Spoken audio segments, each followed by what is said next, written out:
Okay.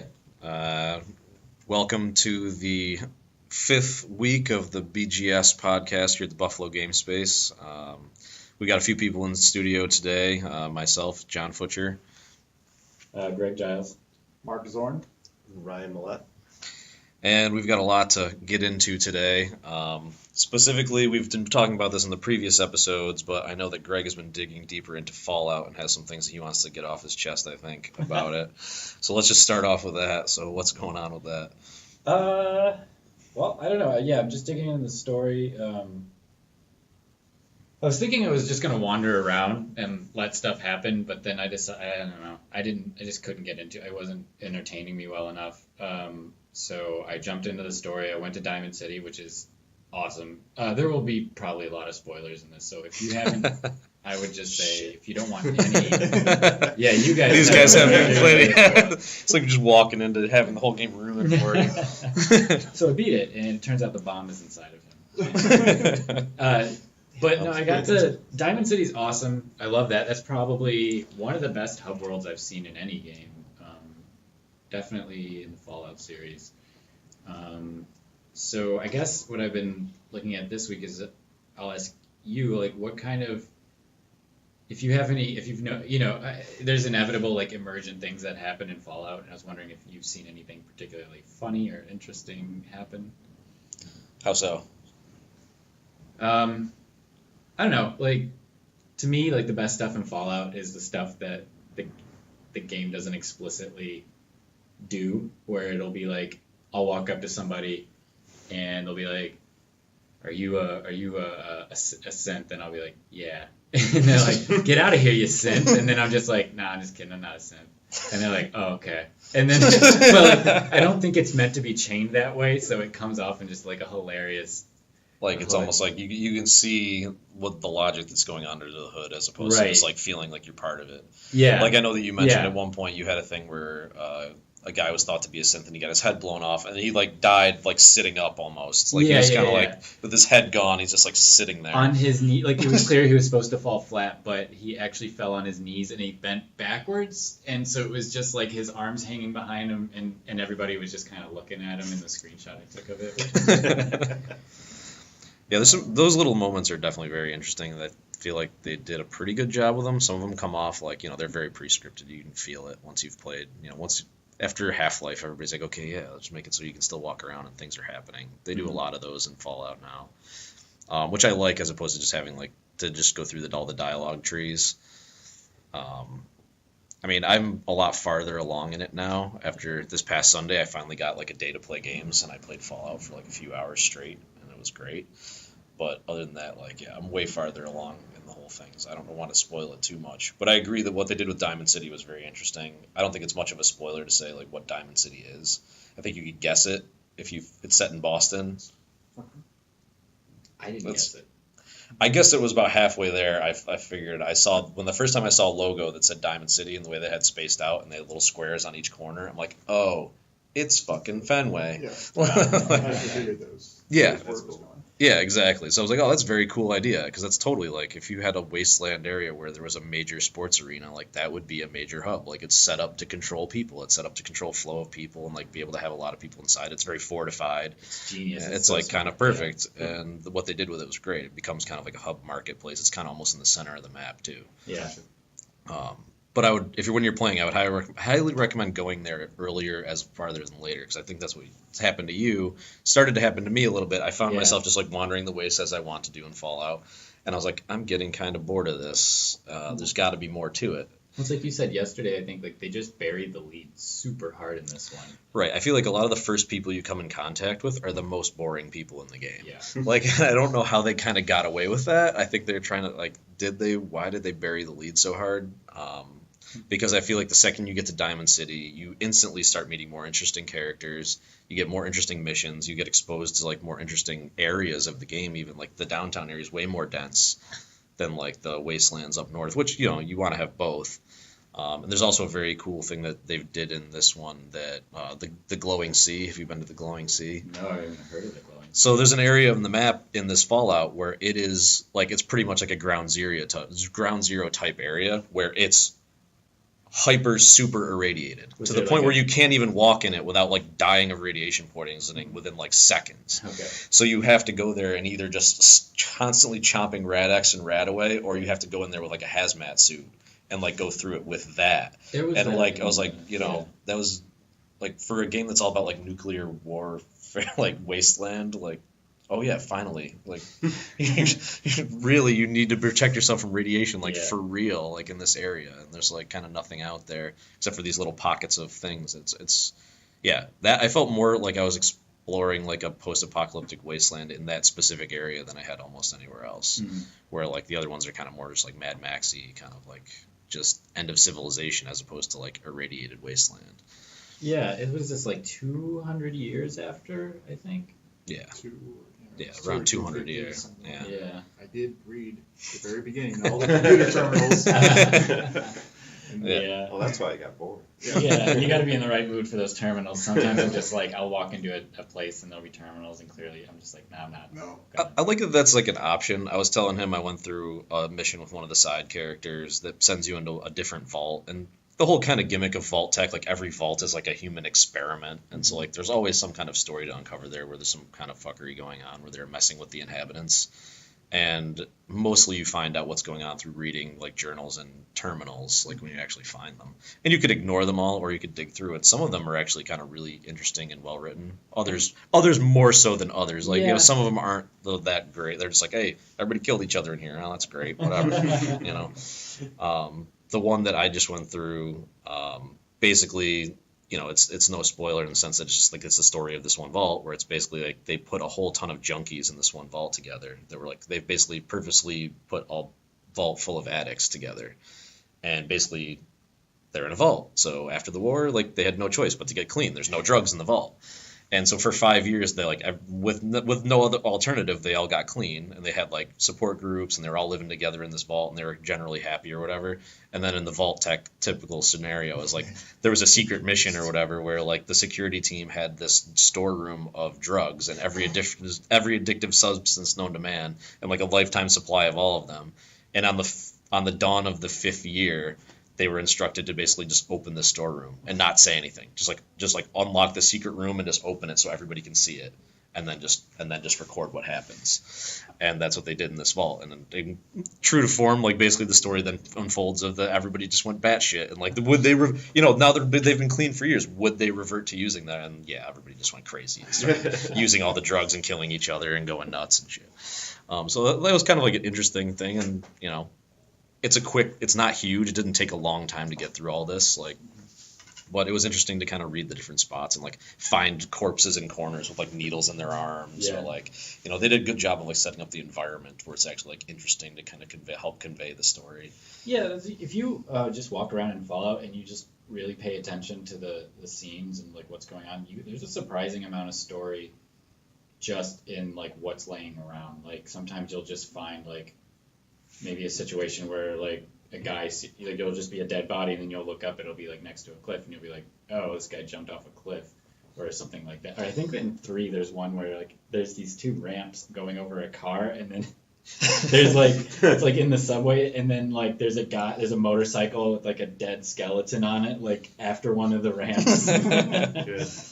When in New Vegas in the very beginning, if you're playing with the weird wasteland perk on, there's a fridge with a dude with like an Indiana Jones hat on it. Oh, yeah. The skeleton in there, and you can get Indiana Jones's hat like right out the beginning.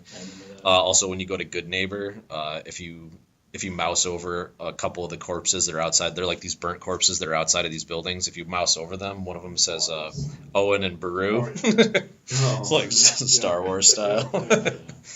They try to mix a lot of that stuff in there. There's a comic book store in Fallout 4, and if you go into the back storeroom, there's the corpse of Comic Book Guy.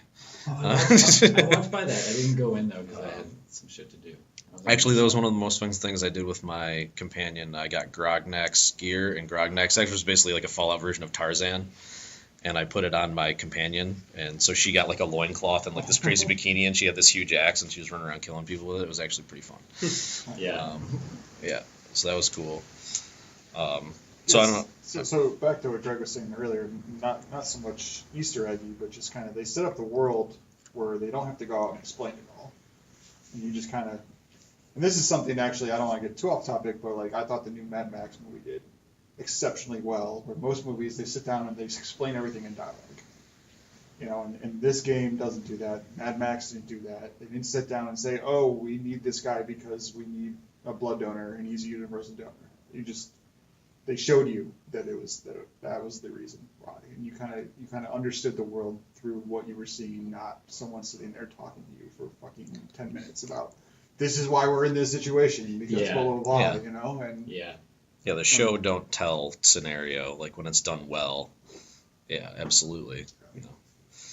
Yeah, definitely. And I like the best stuff in Fallout is not the explicit story. It's the stories you make. And like the thing I keep laughing about recently is, did you go to Junktown and get the paint for that guy?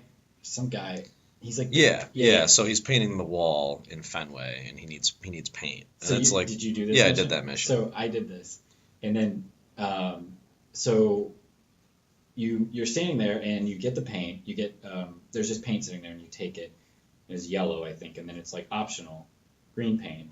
But the stuff there's a blue and yellow sitting right there, so it's like, okay, click, make green paint, whatever. So I take it back to the guy, and he's like, oh, you only got the yellow paint? And then like an option came up, and he's like, give green paint, and I just said, yep, just the yellow paint. And he goes, yeah. And then he's like, well, if it's all you got. And then so I walked up to the wall, and I painted it yellow. He's like, we haven't had, it's been green for 200 years. And I'm just like, not anymore. I want to see what happens. And then he's just like, it's a shame. And now when I walk around town, everybody's like, have you seen the wall? It's yellow.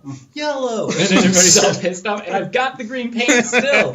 And I just like... You're just sitting on the green paint? It's like, yeah, no, tough shit. Can you go I and wish I had some, dude. paint all of your guns green now? Yeah, I Something should. like I should just become Green Man. Yeah. And Oh, dude, Green Man would be the best armor possible. it would be. Saving your life right now.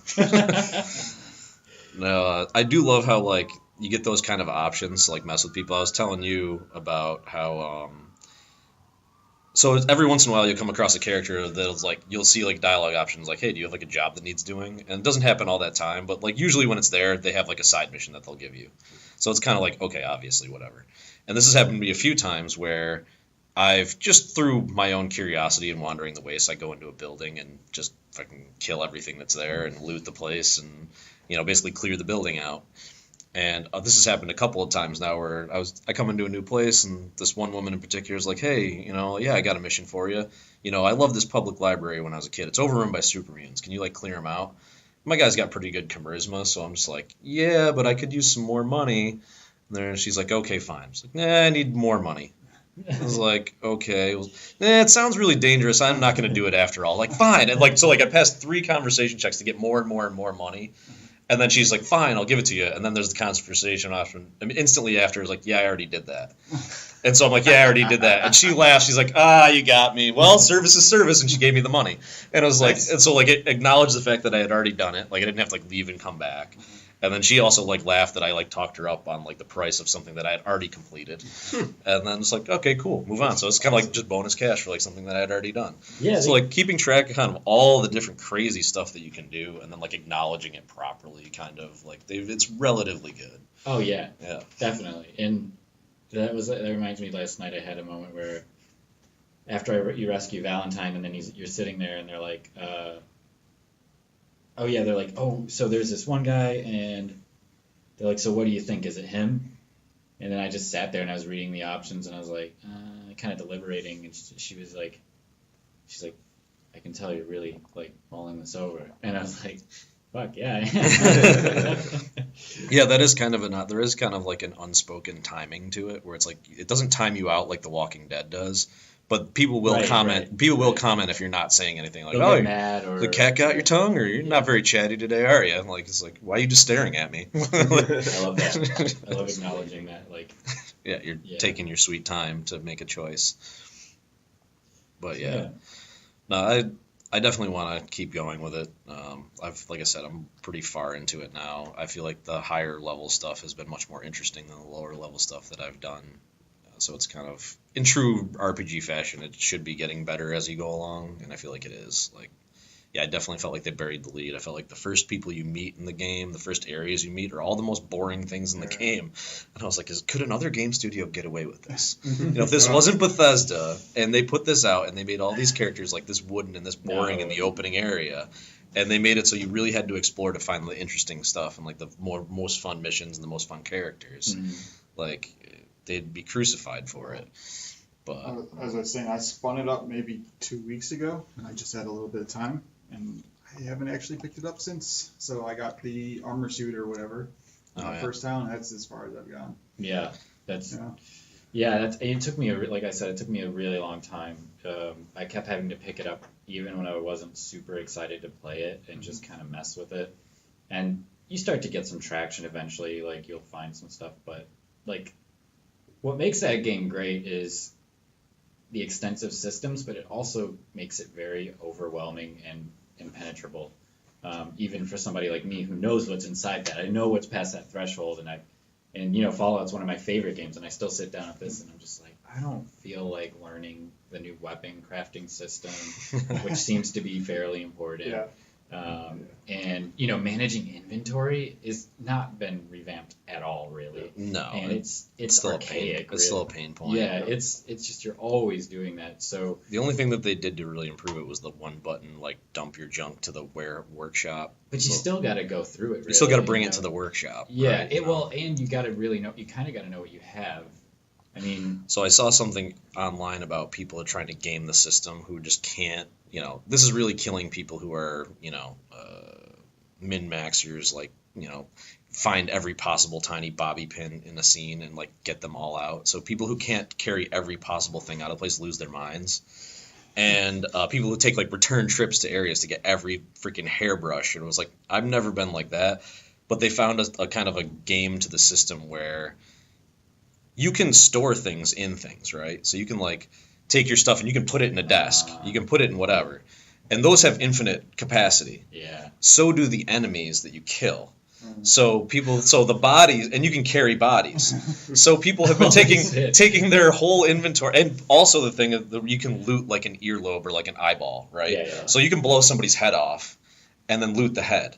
So people have been going back and basically to game this inventory system, and they want to carry every possible thing out. They would find like a body of somebody they killed, and like on the corpse, like blow their arm off or cut their arm off. Yeah. And then pick the arm up and put all their stuff in the arm, and then carry the arm like to wherever they're going, and then drop it and then loot the arm and take all their stuff back. And it's like, if you have to do like, something's clearly wrong. Like, that's kind of funny, but it's like at the same time, like, if people are doing that, like, something's kind of off. Right, yeah. Maybe it's off with them. Maybe they need to just get over it and not carry every possible freaking piece of duct tape that they find. But, yeah. I mean... But, what I'm... there is... And that's something I've been thinking about, too, in general, is this does feel a lot... I feel a lot better. Like, there's a lot of stuff that's been improved, but there's still a lot of glaring, like, classic Bethesda problems. Mm-hmm. And it's just an iterative process. And I was thinking last night, like, I'm excited for, like, the 2 Fallouts from now. It'll be so tight, because they just tighten it and tighten it and tighten it, right? And so, like, and they seem to, they're just going to keep, that's their business model. I mean, that's what Bethesda basically does right now, is they just make this one game in 2 flavors, and it gets better every time. So, in the future, that game will be, like, really at some crazy. point, I really hope they don't just keep rehashing that same engine or whatever. At some point, they have to. At some point, they have to move along and do something different. Fallout 4 is using, just in general, the Oblivion engine, right? Really? I mean, it's pretty much the same stuff. Because that was the first thing that someone who I know had never played a Fallout game. He loaded it up and like, this doesn't look good. And it doesn't really look that good. It doesn't, no. I mean, it's an old engine that they're using. Really. It's an old engine. The optimization on their side is not for graphics, it's for interactivity. Sure. Like, so they put all of their money on density. So the fact of, like, we're talking about being able to pick up every hairbrush and piece of duct tape and, like, all that stuff. When every time you come across, like, a shelf, the fact that you can pick up, carry, move everything that's on that shelf, that's where like all the engine work goes. So like when it comes to making everything like super high res and like next gen. Yeah. I mean, I'm one of the last people to say that, I won't play this game because of the graphics, and I would never do that. But it feels and looks old. Mm-hmm. It definitely does. It feels like I'm playing New Vegas Plus, like in terms of Right. how it looks, Also, and kind of how it plays. Like, granted, I'm not very far into it, but it doesn't feel that much different. I will say that the gunplay is dramatically improved Which is to the good. point where you can actually, and dramatically improved basically you don't means have to use VATS. you can actually point at something and shoot it and it will hit it. As in before, it was kind of like a crapshoot. Like I could point a gun right at your head and pull the trigger and it might or might not go there. I don't know. Now it's way tighter. Always been my biggest complaints with any Bethesda game. Yeah. Like, I couldn't get into any of the Oblivion, and I didn't play Skyrim because that sucked for me. Like, you're sitting there with a sword trying to hit something, and it felt awful. Yeah. And it was just like, why? I understand all the other parts of it, but like that's a big part of the game. Yeah. And if I can't enjoy that, I literally played less of Skyrim than I played of Fallout so far. Fallout 4. Yeah, I did too. I barely played Skyrim. I played quite a bit of it, although with Skyrim, I never even started the main quests. Like, I only started at the point where you, like, learn the shouts, because that's, like, some extra ability stuff. I did that far, and that was it. I never touched it past that. I did only side missions. And I actually played it quite a bit for never touching the main quest. I did a bit of Oblivion, but at the same thing, it just got... I did the same thing in Oblivion, and that's where Lisa tapped out on Oblivion. She played that so much, but at a point, if you actually play the main quest of Oblivion, which I never did, I never even saw an Oblivion gate. But she was playing the main quest. Apparently, like basically at a certain point in the game, Oblivion gates just keep opening all over the world, and you're constantly running into this other dimension and like killing demons and then closing the gate. And it's just constant. And at one point, after she'd done like 20 of them, she's like, another Oblivion gate opened over here. She's like, forget that. Like, really? Another one? Like, I'm done. She's like, I'm so sad with It's this. always a very similar level as well, where you just go to this tower and you just try and destroy this thing that's opening the gate, and that's it. And you're done. I think at one point she learned that like when you get up to once you kind of find where the like closing point is, like it doesn't matter if you're in combat or anything to like finish it. You don't have to kill all the enemies as long as you get to the point that closes it. Yep. So whenever she got like within closing, she would just sprint for it and she'd just run past like any boss that was there or whatever, just like hit the button and then close the gate and it's like boom, done. I was like, oh, that's kind of crazy. But yeah, it is. Fallout 4 is definitely way past all of those on a lot of levels, and I think partially like saying that graphically it doesn't look great is only kind of compared to like the other stuff that's out right now. That's totally true. Yeah, that's like people who's like, it looks exactly like Fallout 3. Is like, well, you don't remember what Fallout 3 looks like. That's just what it looks like in your mind. Go back and actually turn it on. Like, look at dog meat from Fallout 3 and try to tell me it looks as good as the dog from Fallout 4, and you're a crazy person. But But yeah, it doesn't, like, Fallout 3 was 10 years Oh, ago. so long ago. I mean, you shouldn't even have to compare them, but that's what people keep saying. They're like, it looks just like the last one. No, it's just what it's in your mind. Like, people have, rose-colored glasses, like, well, look, Half-Life 2 looks just like Half-Life. Go turn on Half-Life. Yeah. Oh, totally. Yeah. Well, recently I picked up Fallout 1 and 2 on Steam for like $1 each, and I'm actually more excited to go play those again than I am. I played those 6 months ago. I played through a decent amount of 1, and it actually holds up really well.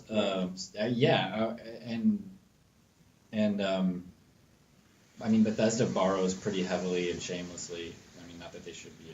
I mean, shamelessly is not the word, but the systems are faithful, and it does suffer from like the obtuseness of games in that era, where sometimes you're just like, you die in a way that you couldn't possibly anticipate, and it's really frustrating. And the other thing is sometimes you just get no direction, and that's actually I quit. I didn't finish it because I hit a point where I knew what I had to do. I didn't know how to do it, and I tried. I visited and revisited places, and then I was just like, well, Some of the older can't do games this kind of have anymore. that. Some of the old point and clicks, they had no problem just being like, The whole point and clicks were the oh, worst. oh, you don't have you didn't find the ribbon in the back of that box in like the Yeah. beginning of the game. Well, Right. you just can't beat it now. Yeah. Tough, There tough was shit. always- I can't remember now. There's like old text-based adventure game where if you didn't like pick up something in the first room, you could not finish the game. Ugh.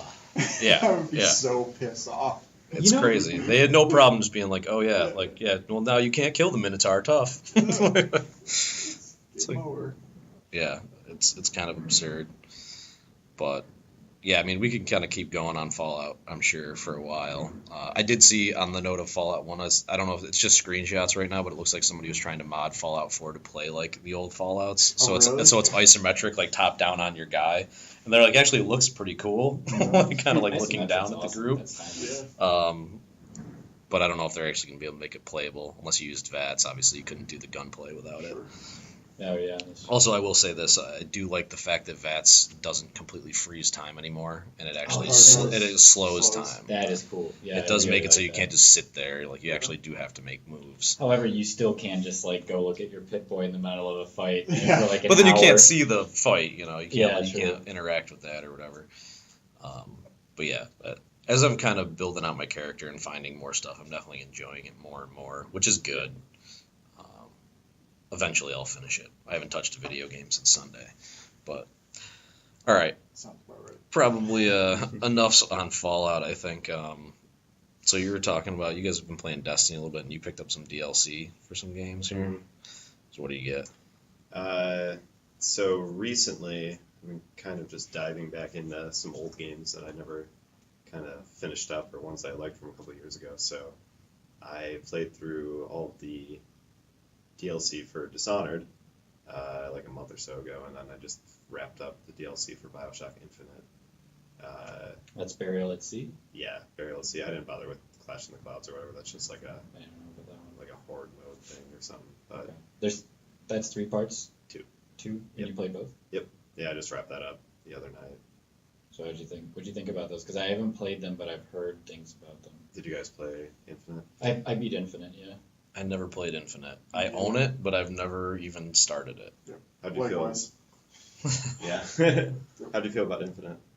I liked it. I've tried to go back to it, and I can't get into it when I go back to it.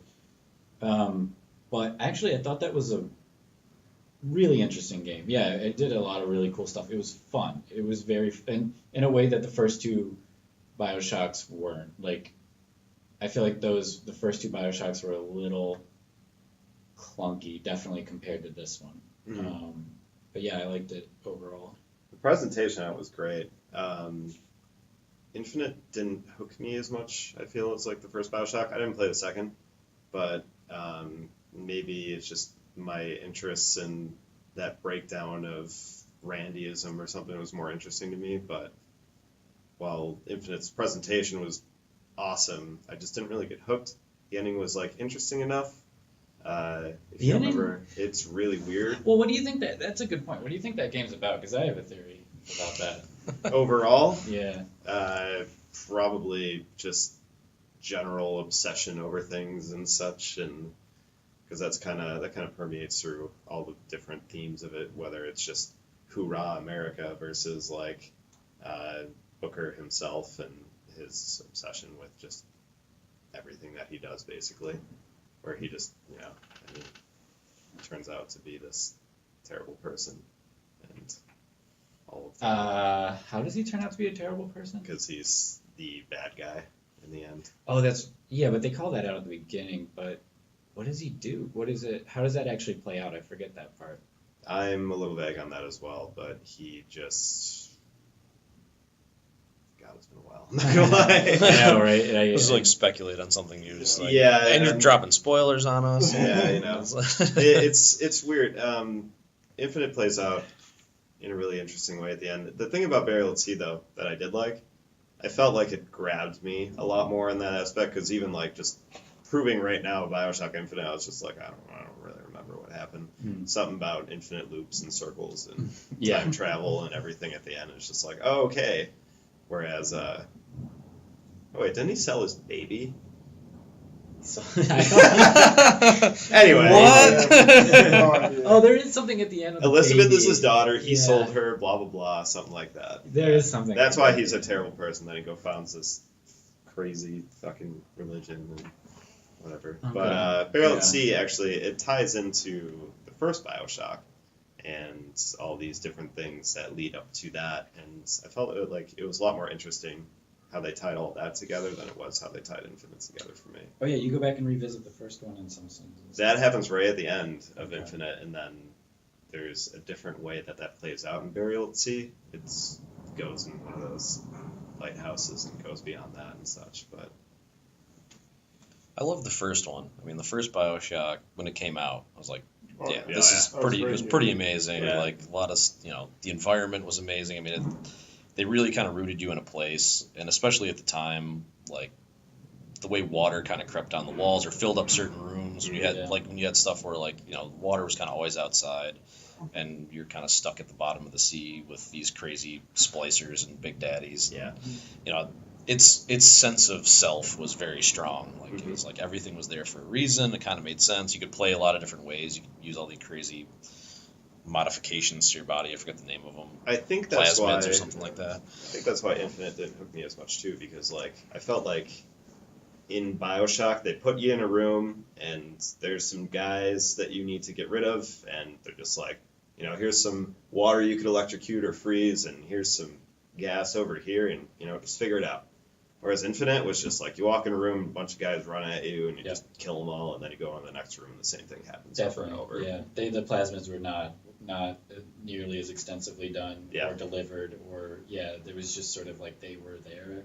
I don't even know that I really used them. Yeah, I think I shot stuck my way on. through that whole game pretty So it's much. pretty much like a shooter with like options. Where I That's- feel like my yeah. strongest stuff in Bioshock was like my ability to like hack the little helicopters and like Right. make them kill the Yeah, enemies for exactly. me, or Yeah. like freeze a dude and then shatter him. Oh, that was super powerful, but you couldn't loot his body when you shattered him, and that always killed me a little. Oh really? You gotta make sacrifices. And you had to do some aspect of, strategy and planning and sneaking and Mhm. stuff, as Yeah. opposed to just running and gunning, That was the best, like when a Big Daddy was in the room. Yeah. So you're just standing there and you're like, all right, and you're looking around, you're like Looking at kind you. of thinking how you're gonna pull this. So then you get in position and you shoot him and it break, and then you like gotta like execute this plan. You just can't. I love that. Was awesome. Yeah. Yeah. One of my favorite things to do was I don't think it was called Charm. It was like Fury. And you hit like a Big Daddy with it, and it would basically Flips then he out. flips out and attacks Yeah. everything in the room, Yeah. not just you. And so like if you hit, that was like my favorite thing to do if there was a Big Daddy around, like just have him go ape shit, and Yeah. he starts killing all the other enemies, Mhm. and eventually it wears off and he comes after you again. Yeah. But that was like one of my favorite kind of strategies. Yeah, because there were points in that game where they were like neutral characters as well, wasn't it? So you could you didn't have to mess with them. You Oh, could yeah. work It's your like- way around a lot of people. You didn't have to engage in a lot. Like you could sneak past certain areas, like and not even engage in gunfights. But Yeah. Big Daddy specifically didn't attack you until you attacked them. Yeah, Or if you mess with with the the little sisters. sisters. Yeah. Or the little sister. Right. Yeah. Yeah. So Burial at Sea 2, at least, it throws you back into that a little bit because you play as Elizabeth, and it starts off more as a stealth game, really, until towards the end it kind of blows up a little bit. That's, But how does that work? Does that work well? it It's not a stealth game. I mean. no, I know. I felt it worked well for the most part. 'Cause you played Dishonored, you said a ton, so you got a good feel for how that should be done. I feel like Dishonored is probably Dishonored's way pinnacle. better in Yeah. that aspect. Yeah, yeah. All right, so I'm gonna try to just jump topic on that one because I played Dishonored. Finally, Did everyone play this they- one? they Do we put- have one? Nope. I have not. I I played some of it. They put it up for free on Games with Gold a while back Yeah, on Xbox. I own it. Yeah. But So, I have not played so it. that was the thing. I always liked my brothers. Both of my brothers owned it. They were always trying to get me to play it, and I was like, eventually one day. And then they put it up for free on Games with Gold. I was like, well, now I got to do it. So I downloaded it and I actually fired it up, and I played it pretty much straight through. Not in one sitting, but I finished it. I beat the game. A lot of cool stuff in that. A lot of kind of interesting kind of ways to play where you can really play that game and not kill anyone. Yeah. You could a lot of games kind of put that as potential option, and in this game I really the opening. I was kind of kicking myself because in the beginning of the game they don't really tell you this. In the opening scene you're kind of escaping from prison, and they give you a knife and it's kill this guard. And I'm like, okay. And so I kill this guard or whatever, and then like for the rest of the game, it's like you've killed 3 people, and it's like, but I went completely like non-violent after that, and like, but for the rest of the game, it's like you murderer, you killed 3 people. Yeah. So it's like, but I'm not doing it anymore. Like, come on, game. I changed. Dishonored was interesting for me in that aspect. The only level I actually really didn't get caught at all, I was like Ghost or whatever the achievement is for it, was that first one, and I didn't kill anyone there. I ended up with low chaos because I played through most of that game sneaking around and just knocking people out when I had to. But then towards the end, we're getting more spoilers again. It's just a 5-year-old yeah, game or whatever. So Infinite's even dicey if you need to even unspoiler that one. That's been out for a while. Yeah, I so, think we're fine. So the people that you're working with betray you halfway through the game. Yeah. And that's when it just shit hit the fan, and I just went crazy and started just killing everyone. I was just I've been betrayed. I trusted people before, and you know what? That didn't work. That's cool. That's good. Yeah. So when they gave me the spike drink, I was like, you sons of bitches. Yeah, like the last 2 levels, I just went nuts, and everybody I saw was just a victim. See, I still went, like, it was interesting in that the game presented you with options to, like, it would be like, assassinate this guy, or get him sent to, like, a mine for the rest of his life. Like kill these 2 people, or get them arrested for, like, a framed murder or whatever. There was one. And, like, there was a few, like, interesting options where it's kind of like, you get more people more, like, banished from the kingdom, or, like, arrested or whatever, as opposed to, like... And like, there's one guy who's like a slaver who's like selling people into slavery like constantly, and you can like get him to be like where you shave his head and like sell him off as a slave. Yep. I think I like did kind that. of thing, as opposed to like killing him. Like you basically put him right in the slave camps that he's sending everybody into. And I was like, very interesting ways to kind of get rid of people non-violently. There was one in the DLC where I decided not to kill this guy, but he was just terrible. I think he was like a factory owner or something. And there was this terrible like factory manager or whatever, and it's just like, oh yeah, go kill that dude. Or you could just grab him, take him down 2 floors, put him in a shipment crate, and send him across the world. I did that. Yeah. Pretty much every one of those like side options I took, and like they were always like either like, you know, ironic comeuppance or like just desserts type things. Yep. And like they always feel better than just like, oh yeah, forget killing this guy, I'd rather like sell him into slavery because he's a shitty slaver. Yeah, like now you get what you sow kind of stuff. Yeah, that redemption on that was pretty good. It was cool. There's a lot of cool missions. I really enjoyed like some of the powers they gave you in that game to play kind of non-violently. Like that game made other games feel so slow by comparison after I played it. Mm-hmm. Like when you basically unlock the ability. It's a core portion of the game where you get the ability to kind of like do like short port like teleports. You can kind of like jump like across the room like 10 feet or whatever. If you put points into those kind of skill trees, by the end of the game, you can like run silently and like teleport like 40 feet like from building to building. And from like for like a stealth type game, like yeah, like it speeds everything up. You don't have to wait for the exact moment to like sneak by the guard. Right. Like the second he turns his back, you can just be like boom, fling past him, and then it's done, and you keep moving. Yeah. And it's like kind of like it becomes like a speed stealth game where it's like it's not so much like memorizing every patrol pattern. It's like keep moving, don't get stuck in the freaking open portion of the room. As long as you kind of keep moving and keep moving quickly, and people don't see you, like you're okay. That's cool. And it worked really well. Of course, I talked to other people who just went in there with, like, I've got a crossbow and, like, a pistol in the other hand, and then I'm throwing rats at people, and they're eating people, and then I, like, force push a guy out through a wall, and I'm like, really? Like, I didn't do any of that. I played a completely different game. Yeah, totally. Yeah. Well, it is. It has, I mean, Dishonored does have that sort of sandbox. Like, it's linear, but the mechanics are very sandboxy, where, in a way that Bioshock was, and you just sort of, like, here's the situation, here are your possible tools, you solve it. And much in the way Bioshock did it, it helps that, like, Dishonored had a very clear sense of self. Like, that world felt almost like Half-Life 2-y, kind of. Well, like, with, like an accentuated version of Half-Life 2, but, like, very, like, realized world. Everything's running off of, like, whale oil, and, like, there's all this, like, crazy, like, whaling and, like, working with the sea kind of, like, backstory to everything, where if you, like, dig through stuff, like, this whole world is like run on this weird steampunk technology. It's like oil punk technology or something like that. It's this weird thing where it's like they get more into that in the DLC as well. You actually do see a whale, which is nice too, because you never see one in Dishonored. I know, right? And it's like everything's predicated Everything on they like talk whaling. about all the time.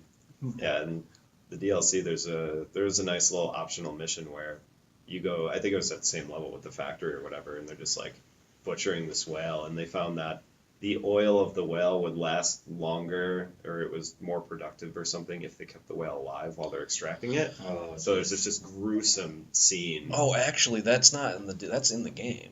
Is there another There's a one? scene in the game where you can go on a mission and you're going to this warehouse, and then you find out that in this warehouse they're butchering a whale, but the whale's still alive. Yes. It's still alive, and you can do this thing where it's like, yeah, they're like electrocuting it and like cutting out portions of it, but it's still alive in this warehouse while they're doing it. Yeah. And yeah, and you can stop all the people.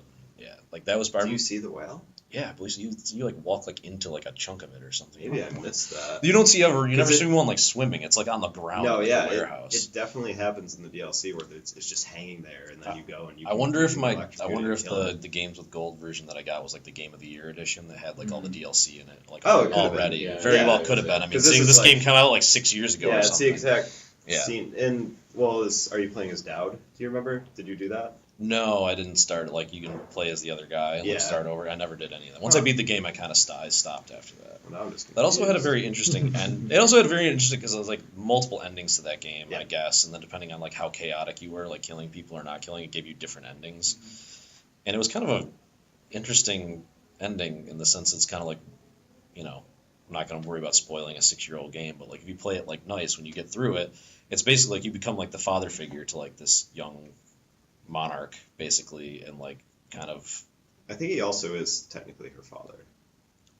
they think kind of that they they hint hint at they that. hint at possibly, but he's not. You don't have any like claim to like anything. Right, Like, right. You become like their advisor, but like Yep. you're basically they tell the story of the rest of your life like right then. It's Mhm. like, you know, for the rest of your life you're like a mentor to her or whatever, and it's like it ends with you on your deathbed, like surrounded by like loved ones. And Yeah. shit. I think if you go so high it's chaos- not like, oh, and then like Dishonored 2 is coming and he's going to be in this next mission. It's like, no, this is his whole story like right now. Boom. I think if you Like, go high finish it. chaos on it too, like he just dies like earlier. Because low chaos, like you live your life and everything's great. Yeah, I think there's something there Monarchy too. is Like, wonderful. I didn't finish it the other way. My buddy who played it and just murdered everybody said something about like, yeah, then like Everything's evil terrible. advisors like take over and like And Emily is just get a her terrible to person. and become a make her terrible like a leader. horrible leader that's like enslaves her people and shit. Jeez, that's cool. Yeah. That's a lot of. Yeah. So I assume the low chaos one will probably be like the canonical ending then, since Dishonored 2 is coming out. Is it? You didn't hear about this? No. Oh, you're gonna play as Emily, and you can also play as Corvo. So Interesting. she's grown up and she's a badass assassin. Oh, so all of your nonviolent tendencies just fucking didn't matter. Yep. Well, at least she didn't become the evil dictator. The other ending, but Yeah, I don't think there's a release date other than just spring of next year. But is it spring already? yeah, no, it'll be in spring. That's Cool. crazy.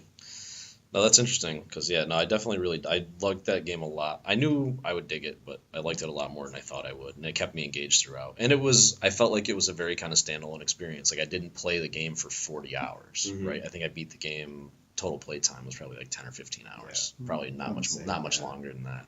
Over the course of a couple of weekends playing here and there, it was done. And And it was tried like, to and explore a lot of too. times where it's like when I'm playing a game like that, like Fallout or whatever, whenever the game tells me like you're going into the final mission, it's like, okay, well everything's gonna shut down while I do all the side stuff Yep. before I go do this. Yep.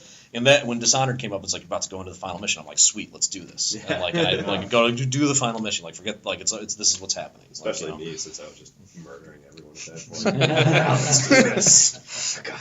Rampage. Yeah, pretty much. I probably actually literally shouted that at some point. It's not a rampage unless you shout it loud.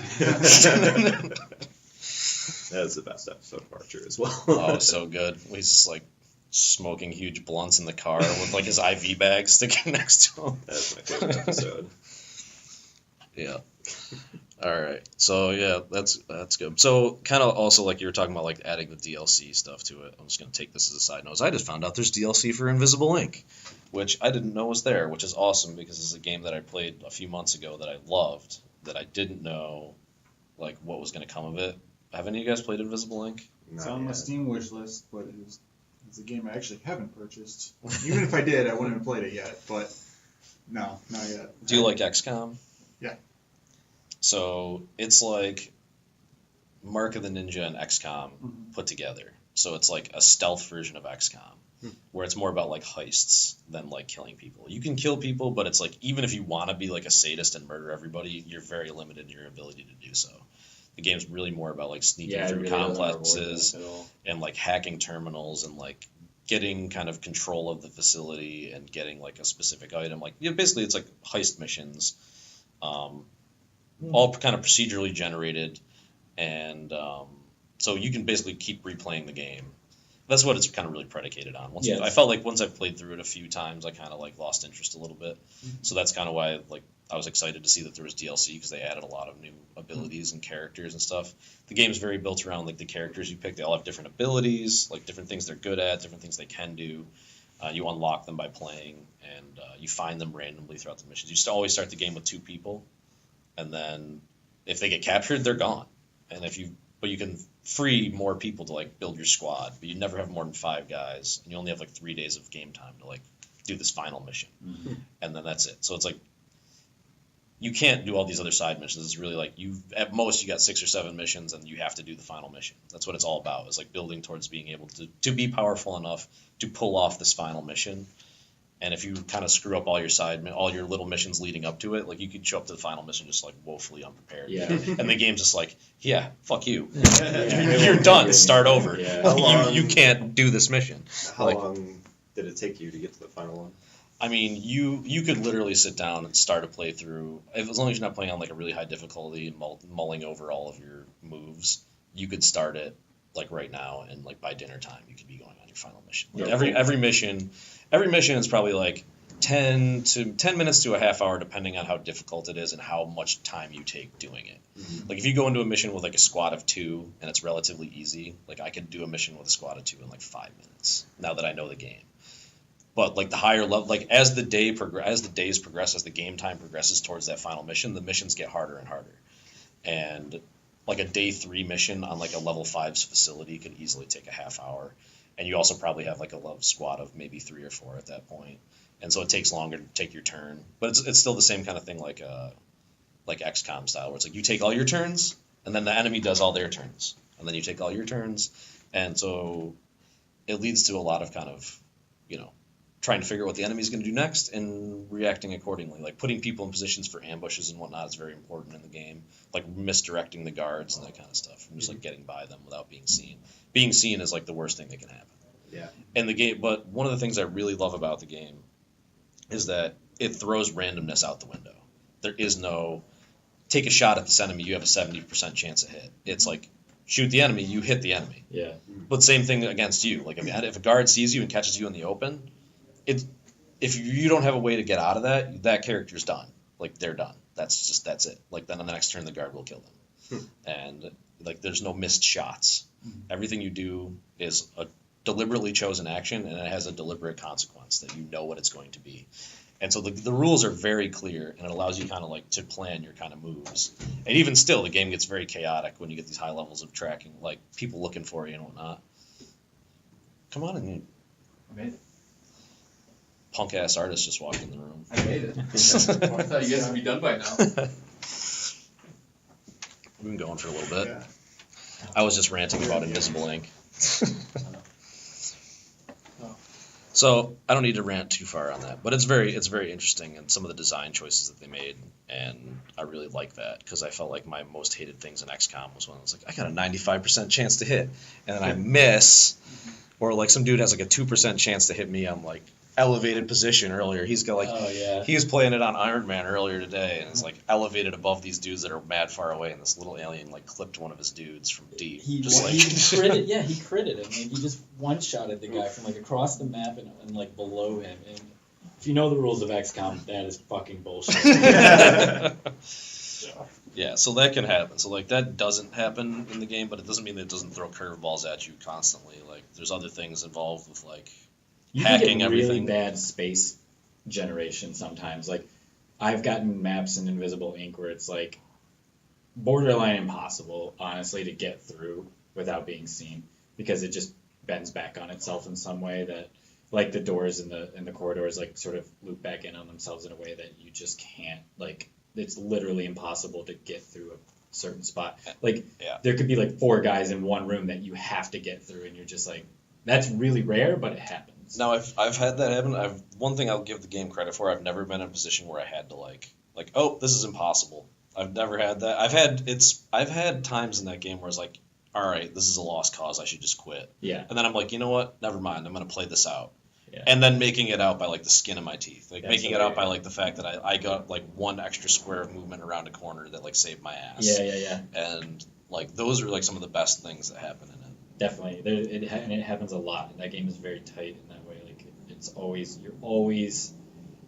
you get some room to work around in usually and get your bearings, and then once you like kind of dive in the facility, you're almost always like a turn away from being seen, if you're not careful. Yeah, you are. You are always like you're always this close to being captured, like at any given moment. So the tension it builds, even though the randomness is out, is almost even more because like if that guard comes through and it's not a question, you're caught. Like if they come through this one way. Yeah. But anyway, yeah, I highly recommend it. So I'm gonna throw this one out there just because we threw this out at the bar last night, and I just want to hear people's thoughts on it because it was loud and we were talking a few. Star Wars is coming out in under a week, which is insane to me right now to even think that that's even a thing that's happening in my life, that there's a Star Wars movie about to drop on everybody. But we're talking about Star Wars games, and what's the best Star Wars game? Obi-Wan for the Xbox. It's the best one. Obi-Wan? I Obi-Wan. don't know what you're talking. What?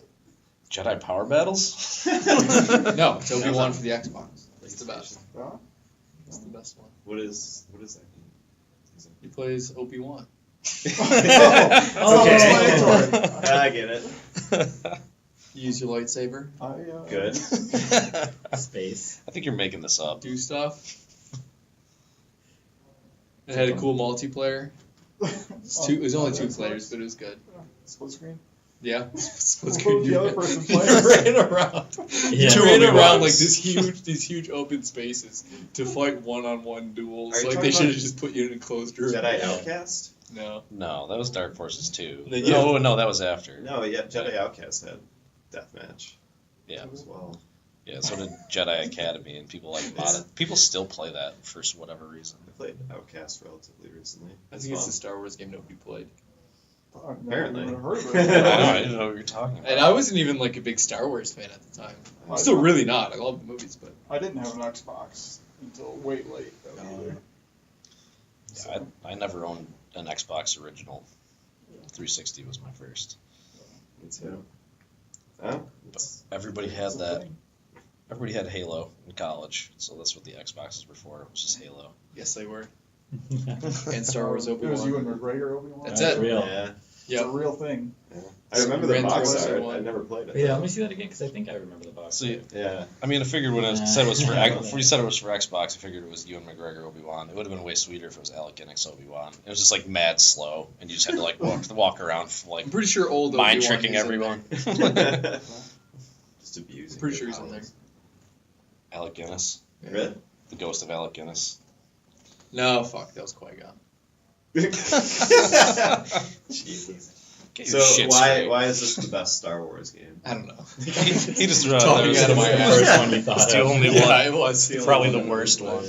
I remember when Jedi Power Battles came out for the Dreamcast, and my buddy from high school, Carp, and I, he's a super deep Star Wars fan as well, and we're just like, sweet, new Star Wars game, and it's 2-player, and it's like a beat 'em up almost.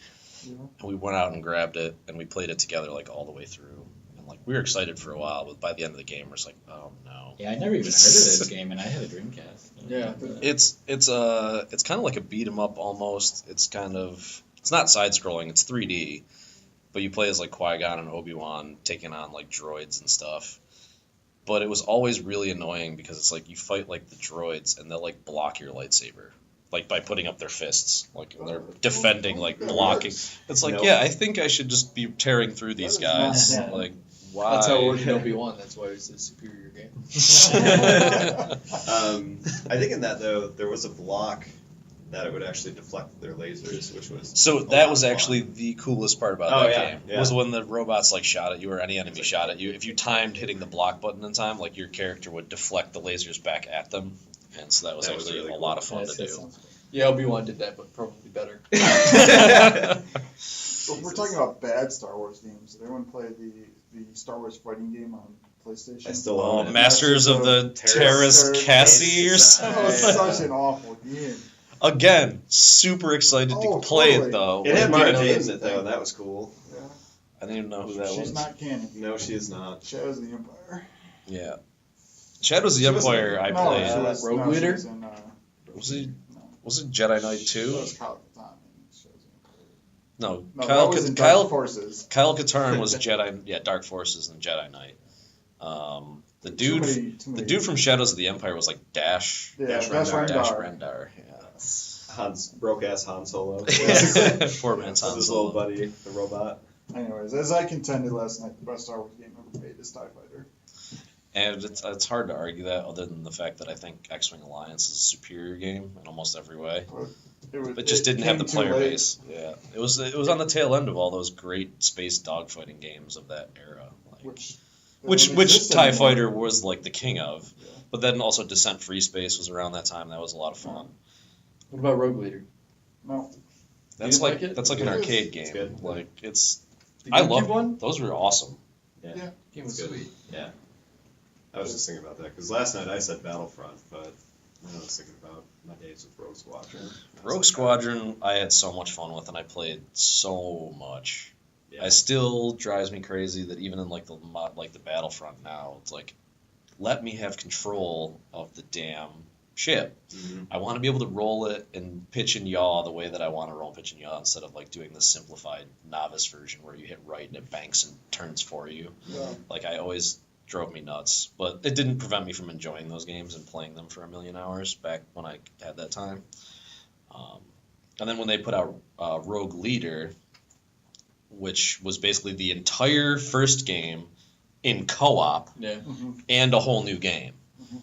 That was amazing. Yeah, That sweet. was awesome for like me and my buddy Carp and some of the people that I knew that were like big Star Wars fans that played Rogue Squadron a million times over. Being able to go we got that game just so we could play the first game again, 2-player, which was really cool because there's certain missions Yeah. where you like one person's playing like the Y-wing and the other person gets to play like an A-wing and like defend them from TIE fighters and whatnot. Yeah, super cool, like totally great. And for the time too, when Rogue Squadron came out on GameCube, it was one of the Gorgeous. first games that came out. It was gorgeous. It was unbelievable. It was Yeah. one of the first games I saw on a flat screen TV before LCDs, on a flat screen CRT TV like a Sony Trinitron.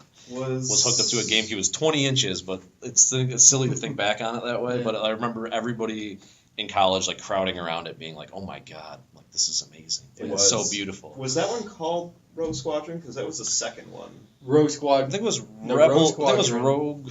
Rebel Strike was the second Rebel one Strike that was came the out on second one. GameCube. Yeah. Rogue Squadron was the original N64 one. And then They what was the remade third one called? Rogue Leader Rogue for the Leader. GameCube. Okay. Rebel Strike was Rogue the third Leader one with. and with new stuff, and it had speeder bikes and like a bunch of other things that the other one didn't have. Yeah. Yeah, that you could go on foot. I remember. Yeah, the on-foot Yeah. stuff was weak. Oh yeah, Yeah, that it was was. terrible. You got, It you was guys, fun to cut up an AT-AT though.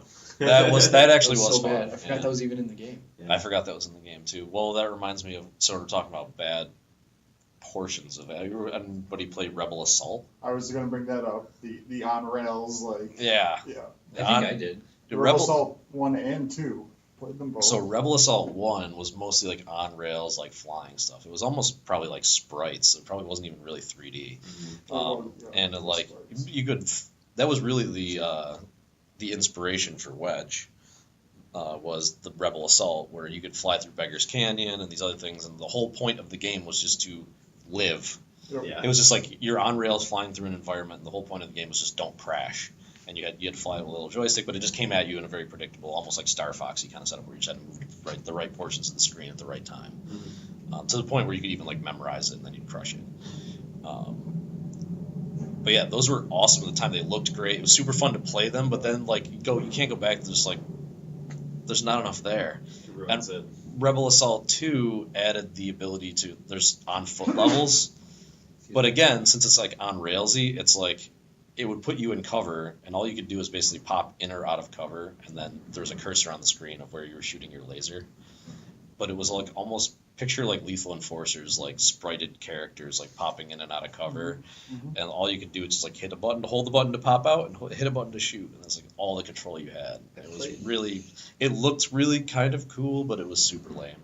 I played one of those. I don't remember which one it was though. My buddy had it on PlayStation, I think. But that game did give me the ability to fly a Millennium Falcon through like a canyon with like a cavern with like crazy catwalks, and you had to like peel around them all like really fast, and you totally felt like a badass. It's awesome. Oh, I don't know why that reminded me back of X-Wing. X-Wing is what started it all with the flight sim games for me. Oh The yeah. PC one. The PC. Yeah. I remember those. Which I never TIE played it. Fighter was infinitely better, but Yeah. X-Wing is what started it. Oh yeah. I always remember doing the last mission, the Death Star run. The only way I could do it, because I was little, like I was a kid, Yeah. is you would turn down like the graphics quality, Yeah. which would take away like a lot of the turrets and like the scaffolding that's going across that you had to avoid. Oh yeah. So you could actually make the game easier by turning down the quality. That's cool. Turning down that amazing graphics quality of the other one had like 5 cubes. Yeah. When you turn it down, now there's 3 cubes. No, it would straight up take things out of the scene. Yeah. Because, That is incredible. you know, it was running on my old 386 that was my parents. You know, Oh, yeah. that, like We've That's talked one about way to do it it. many a time. Of DOS like only. DOS only. I had to set up a memory environment just to play the game because you couldn't boot Windows and play X-Wing on my computer. It had to be Came on DOS. 8 floppy disks or whatever the fuck. And so the big Christmas present one year was a extra 4 meg of RAM for the home computer because we had 4. This was gonna double it to 8, and now X-Wing was gonna be super fast and slick, and everything was gonna be awesome. Thinking about that, what did a 3.1 hold? 1.2, 1.3 meg, something like that. I don't know, but So if you're putting a game on even 12 of those, 3.1 Windows 3.1. no, like A floppy floppy. disk. Oh, It was a meg Yeah. and a half, It was maybe. yeah, and then they had like the higher density ones that was double that. But Yeah. You think it was ridiculous that a game came on 12 of those things, but I'm building a mobile game right now that's bigger than that. yeah. You know, Yeah. and they fit that whole fucking X-wing or TIE fighter on. the awesome game that I spent years of my life Yep. playing, over and over again. Although for the rest of my life, fuck space mines. Stupid tiny space mines that float in the middle of nothing and shoot lasers at you when you get too close, and you can't. They're so small; it was super hard to shoot them. Yep. And if it was slow at all, it was like almost impossible to target them. And the missions were full of them. Yep. And some of those missions would just take forever, just like slowly chipping away with like freaking ion cannons on something to like disable Yep. it. It could easily have taken like 10 to 15 minutes to just like holding down a button and just like watching it slowly go down. It's like nobody in their right mind would have patience to do that these days. They would call the game broken and no one would play it. But, Yeah. but back then, I was like, I could manage everything, Clearing those minefields. clearing the minefields. But I still kind of look back on it fondly of the sense of I was able to whip around. The different ships. You managed your power. Yeah. So like you only had like a certain amount of power for your ship, and you had to decide, do you divert power to lasers, shields, or Shields. engines, and like what's the ratio of the Yeah, three? you could put the shields all in the front or the back, or evenly disperse them. Or you could set your lasers to like fire all at the same time in an X-wing, like all 4, or one at a One at a time, time, or like or two, two. like alternating Yeah. the 2 back and forth. Yeah, or And- your proton torpedoes or concussion missiles, you could do 1 or 2 at a time. Yeah. And like all these little customization things, like kind of like you kind of felt ownership of it to the point where it's like I kind of got like, I'm rocking this A-wing with nothing but shields in the back. I don't need shields in the front. I'm too fat. And then I'm dumping all my power in lasers and engines, and I'm just gonna go as fast as I can, so nobody can hit me up front. And if anybody gets behind me, I got a little bit of protection. Yeah, and it was super fun to be able to like just play that different way, and it worked. So like it was sweet. It served absolutely no purpose, but if you could close the S-foils on the X-wing. Which you would could just look- gimp you. Yeah, and then you couldn't shoot while they were closed. But and it didn't make you any faster or anything, but you could do them. It was the S key, X key. It was the I think it was the S key. Yeah, and you could look out through the side view, or you could look out the windows and watch them close. You could put it in third person view too and like see it, Yeah. but you couldn't play that way. Like you really It couldn't. was just like It was you impossible had to to hold a target button anything. down. Yeah, oh, But yeah. such a good game. yeah, they were so good. I wonder if we could even play them now. We got a retro LAN party tomorrow. Maybe we should fire up some X-wing, LAN them all together. I have like the Win 95 CD somewhere of the X-wing. or anti fighter. I'm sure the whole download of like a torrent of it would be like 10 seconds, not even 2 seconds. Yeah, those are small games. Yeah. What did they update? The for that website wouldn't re-release? refresh fast enough to be like it's done. The re-release of them. What did they change stuff or? I don't know. I know they did a rehash of TIE Fighter. Yeah. I think they're all on And Steam they cleaned now. it back up. The one I ended up playing, I never really played TIE Fighter online with other people. I played it solo. Well, you couldn't back then. You It could. wasn't- You could? It was part of it. It was very rudimentary. I didn't think you could do that until X-Men vs. TIE Fighter. Well, that's what I'm saying. Yeah, TIE Fighter. Like X-Wing versus TIE Fighter. Oh. Yeah. That's a Um, different game. well, well, whatever. It's not well, TIE Fighter. X-Wing Alliance was the last one that they did in the series. And you had to play on the MSN Game Zone. Yeah. And you had to connect through Game It was Zone. awful. It was awful, and it was on a 28.8 connection, Mhm. and I was a fucking Jedi Knight. I was the highest level freaking character on there in A-Wing. My name was Wedge in the MSN Game Zone. Real original. I know. I was like 12. My TIE Fighter name was Maverick. Good. You're dangerous. Oh, yeah. Oh. Yeah, no, those were so good. But so yeah, I always loved those kind of games, like the being able to just like fly around, like I wish the they space still games. made them. But now with the advent of VR, They'll come back. there will be a glut. It's not only they're coming back, there's going to be an influx, and there's going to be a lot of them because there's nothing easier in VR than putting somebody in a cockpit. And actually, they just announced Eve VR is going to be a launch title for the Oculus Rift. It's going to be any pre-order is going to get it for bundled with it, which is basically the leading cockpit-based VR game in development right now. Next to maybe Elite Dangerous, and only in the sense Elite Dangerous is already out. What about But that's more like dogfighting is the EVR. the guy that made Wing Commander's game? Star Citizen. Star Citizen. Yeah, that one's supposed to be pretty VR heavy, I think. Yeah, Are so Darkfield VR, Elite Dangerous, Star Citizen, Eve Valkyrie, and there's a couple other I could look up. They're all cockpit-based space dogfighting games for VR. So like that whole genre that had like died since the 90s that I loved so much that like we played so much of back then. It's been neglected, and now that this new kind of medium is coming out, and everybody's like, "Oh yeah, remember those? Oh yeah, and it's not that hard to do them with this." And, oh yeah, they're really good. And it'll be a lot of fun where you can actually like look over your shoulder and and look around you. And from what I understand, the actual gameplay mechanics of Valkyrie are based on your look. So you don't shoot lasers directly in front of you. Like I believe you can, but the missile lock-on system is based on your gaze. So you can be flying in this direction and looking over your shoulder and locking on somebody behind you. So it's no longer about like just getting in behind somebody and shooting them. It changes the way that the game plays to be more about like kind of like running squad stuff and being your position in 3D is kind of more important than exactly just getting behind somebody. I did grab Elite on the autumn sale because it was only $13. Did you play it? I haven't yet. I watched my buddy play it a little bit. He doesn't have VR, but it does look cool, and I can imagine it with VR at least, because it's just like, here's your little console with all your information and your systems and stuff. And they're getting a lot of credit for like how they built the cockpit and like how they're setting everything up It to was like really to cool show looking. stuff because everything has to be a 3D object in VR. There's no UI. You can't do overlays. It doesn't work. And so yeah, in Eve, it's like everything's like and I think they do the same exact thing in that one, Elite Dangerous. The map is actually a 3D hologram that's like projected in front of you and like it rotates around. It's like a globe, and like that's like the map, and then all your stuff is actually in the cockpit with you. Yep. It's really interesting. We were talking about it the other day. Is like, it sounds like something that I would really like, but it also seems really boring. Like I don't want to fly around and like mine space copper and like smuggle it into a port. Yeah. Like I want to like do Eve style. I want to do X-Wing versus TIE Fighter style. I want to be dropped in a cockpit and dogfight some shit. But it's awesome that they're both out there. They serve different needs, and so it looks like there's going to be a massive influx of this kind of genre. And now, kind of on the same boat with like Lawbreakers being worked on and Unreal Tournament going open source and all this stuff like that. Whole 90s arena shooter, the same kind of thing that was around that same time. Those all went away, and military cover shooters took over.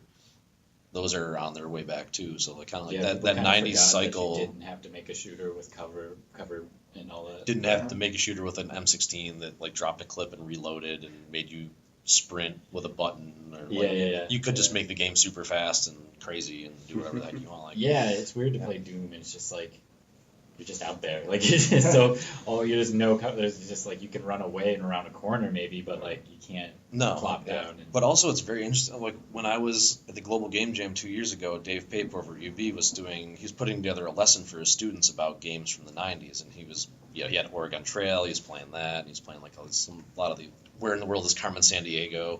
But then he fired up Doom on one of the boxes in the lab at UB.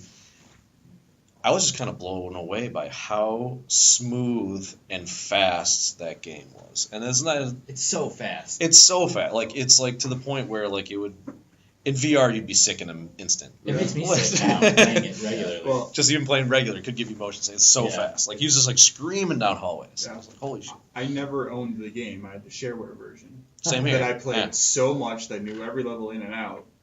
And I used to, again, another kind of playing on the old 386, I would make the screen very, very small because then you could go even faster. Oh shit! Yeah. So I could tear through the level 3 in like 33 seconds because I knew exactly what I needed to do. And you made, it's on a 13-inch monitor where you're really looking at like 3 inches. Yeah, And- right. You just got your face right there. At that point, do you even need a screen? Yeah. You just had to memorize, like, all right, I hold forward for 3 seconds, then to the right. Yeah. It's all muscle memory at this point.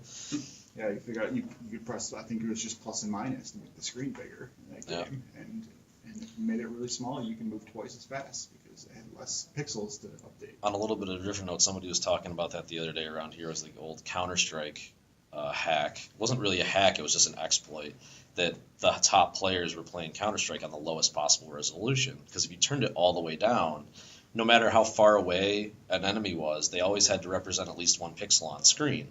So the enemy could be 3 miles away, and you could see this little pixel moving. And the guns were pixel perfect. So if you put your crosshair on that little dot and clicked, you'd hit somebody a mile away, and they'd be like, "What the hell?" Whereas like the person's basically looking at the Matrix, like they're not even seeing the game anymore. It's all just like dots. But yeah, they kind of broke the game that way. It had to be like for like 1.3 or something. Oh, it was super early on. Yeah. Ken Doyle was talking about that because they used to play that when he was at the dev studios out in London. They used to play like all the time, like mad late.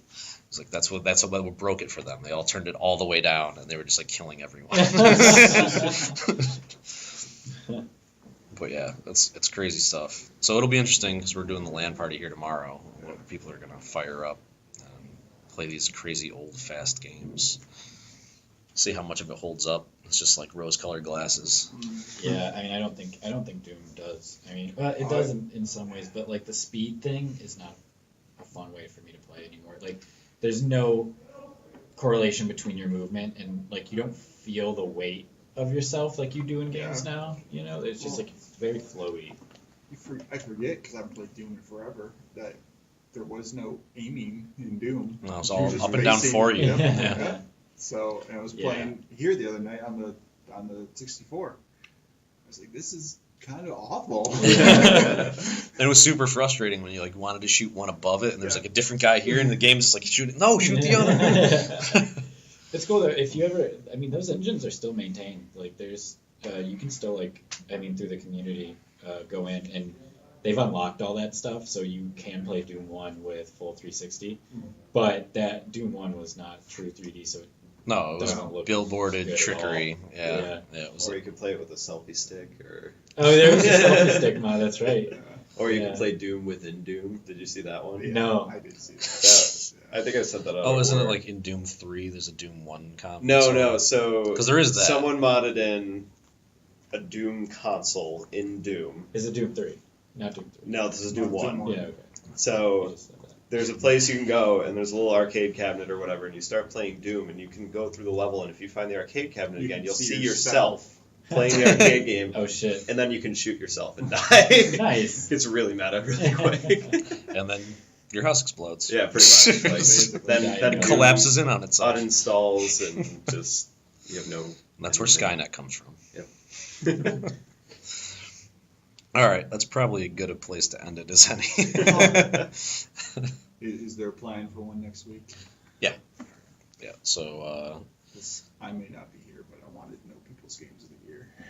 Yes, that's actually a very good point. We were talking about doing some year-end wrap-up. This next week is pretty much the last week of like major BGS activities for the year. Like before we kind of shut down a little bit for the holidays. We're not doing really any workshops or meetups leading into Christmas because they all fall on like Christmas Eve or New Year's. So it's like, but we'll be around doing the co-work thing. But that's a good point. We should definitely do the year-end edition, year-end review, so to speak. I agree. My game of the year is Dishonored. Oh, wait a minute. 3 years running.